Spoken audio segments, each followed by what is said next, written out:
Well, yesterday, President Biden became the first sitting president to join a picket line where he backed up the workers' demands for a significant pay rise from the big three automakers. Let's get into a bit of this. Joe Moreno, I guess it depends which way you come down if you're a car worker. Joe, do you believe in the electric car or do you believe in the combustion engine? You know, Christian, I drove my first electric car last week, and it was quite an experience. But look, this UAW strike is really interesting, right? I mean, American car workers have had a mixed history over the last 20 years. And so these strikers who understandably want better wages, better pensions, better benefits, have to be careful they don't strike themselves out of existence, because companies like Tesla, companies like Toyota are non-union companies operating here in the United States. And so the unions have to be careful that if they get too generous, their products get too expensive and they go out of business. Yeah, in fact, the president of the United Auto Workers Union, Joe, doesn't seem that enamoured by Donald Trump. Is that a problem for the former president, that some of the working class Rust Belt voters just don't believe in him as they did in 2016? Christian, it definitely is a problem, because before Donald Trump won Michigan in 2016, you have to go back to 1988, which was the last time a Republican won that state. And so Donald Trump, he did make some inroads into the working class in 2016 when he narrowly beat Hillary Clinton. He obviously lost that magic in 2020, losing to Joe Biden. And so now it's going to be interesting, because I expect he's going to point heavily to the economy and inflation and to say, look, you know, I may have lost the last time, but look at the economy under Joe Biden. Things are more expensive for you. And if you give me another chance, the money in your pocket will go further. Yeah, that is by Letitia James, that over the years, Trump and his company had provided banks with financial statements misrepresenting the value of his various properties by $3.6 billion. Trump's defense is that none of this really mattered because the banks got their money back, no one was hurt. Well, that, said the judge, is from a fantasy world. The court has cancelled his organisation's business certificates that allow them to operate in New York. So, Joe, we were all sort of clambering through the dark last night trying to understand what that means. If they cancel his business licences in New York, can he just up and move to Florida?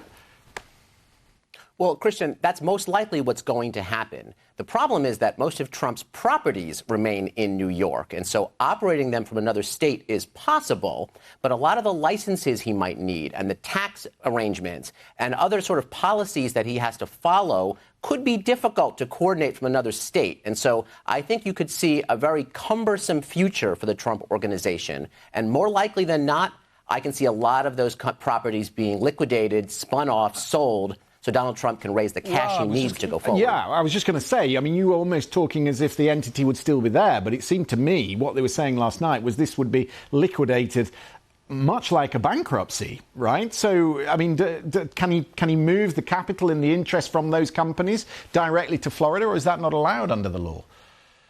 It's going to be difficult. And one thing I would point out, though, is that big even fish. I mean, this is really big stuff, then, for the Trump organization. Oh, it's big. I mean, the Attorney General of New York State is asking for a $250 million, basically saying that even though there was no victim here because these loans were paid back, which Donald Trump is pointing out, the argument is that he got these loans and insurance policies under favorable terms. So basically, he paid less in interest than he should have because he exaggerated the value of his properties and got a better deal than otherwise would have happened. And so it'll be interesting to see. That's an interesting theory. Interesting to see if it plays out. And while the trial will go quickly starting on Monday, I could definitely see this held up on appeal for a few years. So I don't think you'll see any major changes in the Trump organization for a little while. But that's interesting because at the outset, the Trump team had asked for a summary judgment on this, thinking that the judge would toss it out. But in fact, he went the other way and he agreed with Letitia James, the Attorney General. And when they started to produce evidence which had already been litigated, it had gone all the way to the appeals court in New York, he said, no, you can't just represent this. And he fined the lawyers £7,500. I just wonder what the basis of that is for some of the other trials that Trump is fighting. Well, that was interesting because basically what the lawyers did was they initially tried to claim that the charges, the civil charges, were stale. They were that these actions had happened too far back in time, and therefore the Attorney General had waited too long to bring the case. It went on appeal. It was rejected on appeal. And then Trump's lawyers tried to argue it again. And in my experience, trial lawyers don't like that. They don't like their time wasted. And to have attorneys personally fined is actually quite a big deal. So it's not a good start to a trial that begins next week. So, I mean, the frustration for the Republican candidates, Joe, is that they don't get to debate him. They can't take him on policy. There was a moment on Meet the Press at the weekend where he was asked about abortion, and he didn't give a particularly convincing answer on whether he supported a federal ban or not. Those sort of things can be picked over in a televised debate, but he's hundreds of miles away, and he's home and dry unless they can find something that will make voters rethink. Christian, I think Donald Trump feels that the debate is beneath him, that he's so far ahead in this race that it can only hurt him. And so therefore, he's almost showing his dominance by saying, I'm not even going to bother. And at this point, the Republicans, they have some formidable candidates among them. I mean, Tim Scott, Nikki Haley, Ron DeSantis, maybe Chris Christie. They could all run a good race against Joe Biden, who is vulnerable. But the only way they're going to defeat Donald Trump is if many of them get out of the race and unify behind a single candidate. So if it's Ron DeSantis, if it's Nikki Haley, it's whomever, if it's a one-on-one race against Trump, they have a chance. If they remain splintered, Donald Trump will remain the dominant candidate and will undoubtedly be the candidate next year on the Republican side for president. Yeah, Republicans, Joe, would tell President Biden that he's declared war on American energy. They point to him cancelling the XL pipeline project, no leasing on Fed lands for drilling. Stopped offshore drilling. They mentioned all these talking points and will do tonight at the debate. And yet, if you look at the reality of the situation, America right now is drilling record amounts of oil and gas. And what you hear from Republicans is, let's drill even more. So it's in flagrant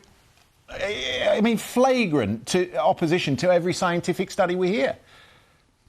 I mean, Christian, it does seem like a big step backward, and it's unfortunate. But I also think it's a recognition that if we can't rely on wind, hydroelectric, and solar power to meet our energy needs. I mean, if we could, we would.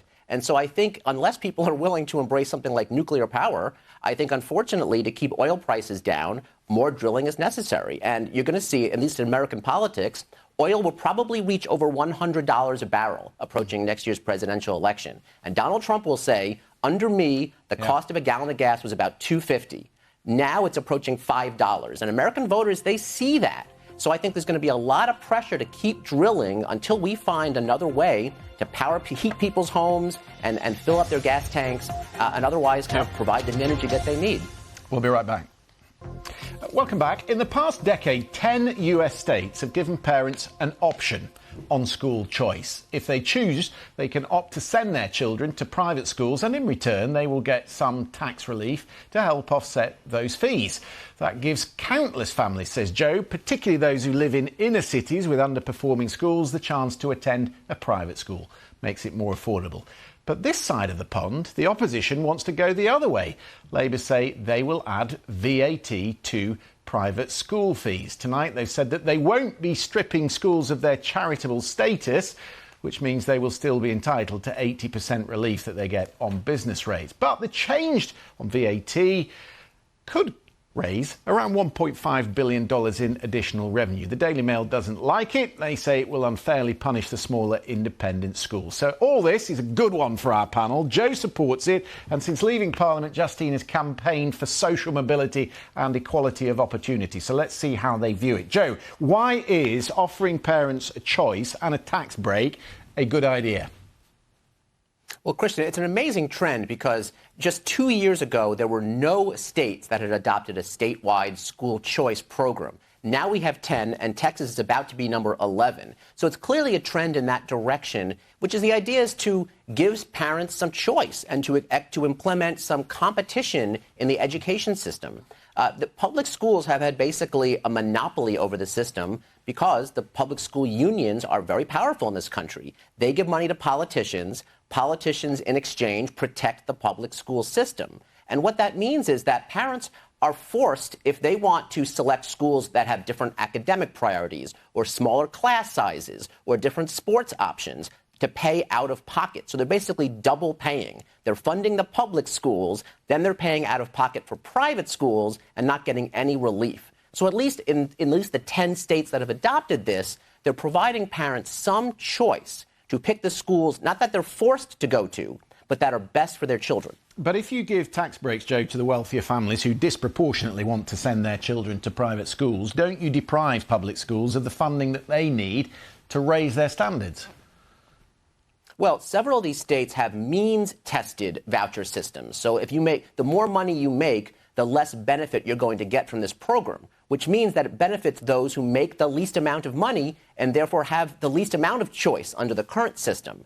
It also provides options for inner-city school children who, let's face it, there are a lot of inner-city schools that are performing horribly right now in America. And so the idea to give parents some ability to send their children to charter schools or Catholic schools or some other private schools, I think is a fantastic opportunity to broaden their engagement, broaden their chances to go to university, and really give them opportunities they don't currently have. But it's interesting, Joe, because on this side, the argument is that if you split the system, you have private and state schools, you don't focus on the state schools because all the wealth and all the entitlement is going to the richer schools. And there is a huge debate about if you just had the same level across the board, then all boats would be lifted. You don't think that's the way to go? I mean, look, I get it. There's certainly a trade-off, right? I mean, you don't get a benefit without some kind of detriment. And yes, the public schools will have to adjust